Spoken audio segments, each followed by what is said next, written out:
Our final student act of the evening is a recovering nephrologist, whatever that is. He knows all the U.S. presidents in order and can write backwards. Please welcome Mr. Joel Chinitz.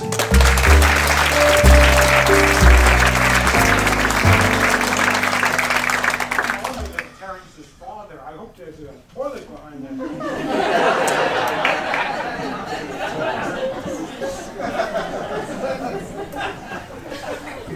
I'm sure.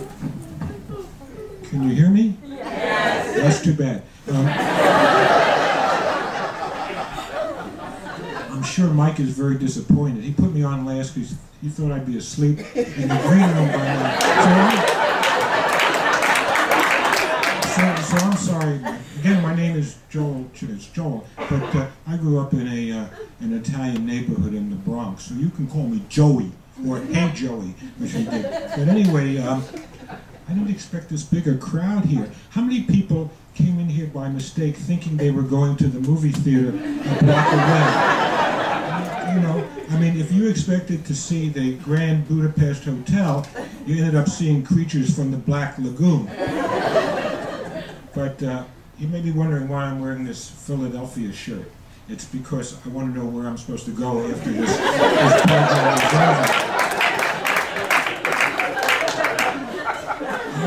Now I'm looking at you, I'm starting to wonder why am I doing this? Actually, I thought about it for a while. I was hoping that I would get pink eye, and then Matt Lauer could do my bit. Actually, I did a lot of preparation. I had prepared a PowerPoint presentation of my whole shtick, but my dog ate my thumb drive. But my wife, who's in the audience somewhere, although she may not admit it, she told me I should do stand-up while I could still stand. Thanks, Phil. But anyway, if I get any more bent over, I'm going to be able to tie my shoes while standing up without bending my knees, which I can't do anyway. And, you know, I'm so old, I graduated medical school 2 years before Hippocrates. No, not that Hippocrates, Hippocrates Ginsburg.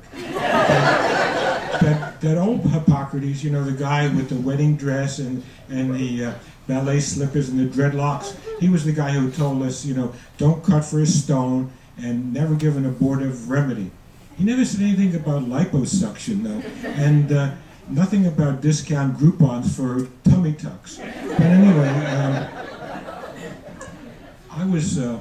my mother would be very proud. I was third in my class. That was alphabetically. The guy who was first was an absolute genius. He had a rhesus monkey. He got a computer chip. You know, rhesus monkeys have this great fine motor coordination. Can you still hear me? Yeah. Poor crowd. Anyway, they have this fine motor coordination, and he programmed a computer chip and put it in the brain of a rhesus monkey, and it could do heart surgery and vascular surgery. But you know what happened? Do you know what happened? Thank you. What happened is the computer chip slipped, and all it could do was orthopedics.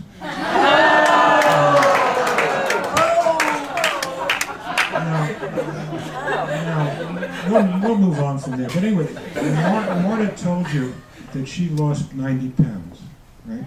I lost 150 over a 2-month period. I went from 190 to 150 pounds. And you think that's only 40? Well, my girlfriend left me. She weighed 110.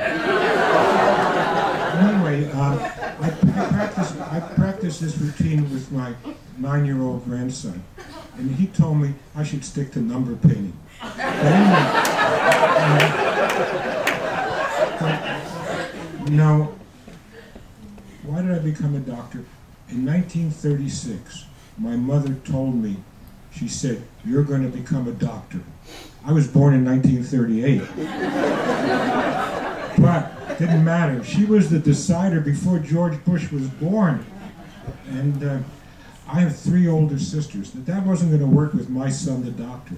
So with 3 older sisters if I was born a girl, I would either have a younger brother or a sex change operation. Anyway, my mother, always had this mantra that she would give us. That she would give me. Said, "Go to your room and study biochemistry and pathophysiology." So biochemistry and pathophysiology. Said there are two problems there. Number one, I was only 8 years old, and number two, I didn't have a room. Her other mantra was, "Eat your vegetables. Joel, eat your vegetables. You've got to eat your vegetables." She told me that so often, I can't look at string beans now without crying. My mother, was a traditional Jewish cook. She never saw a chicken that she didn't boil. My parents' first language was an East German dialect you may have heard of. It's called Yiddish. Yeah. You've heard of that? Oh, Yeah, that's good. Well, their second language was Russian. If they didn't want me to understand what they were saying, they would speak in English. Now, some say that, repeating my mother, I wanted to have a son that I could torment. But it turns out that that's not the case at all. We have 3 lovely daughters, and really they are the center of our lives. I love our daughters, Lori, Julie, and Arnold.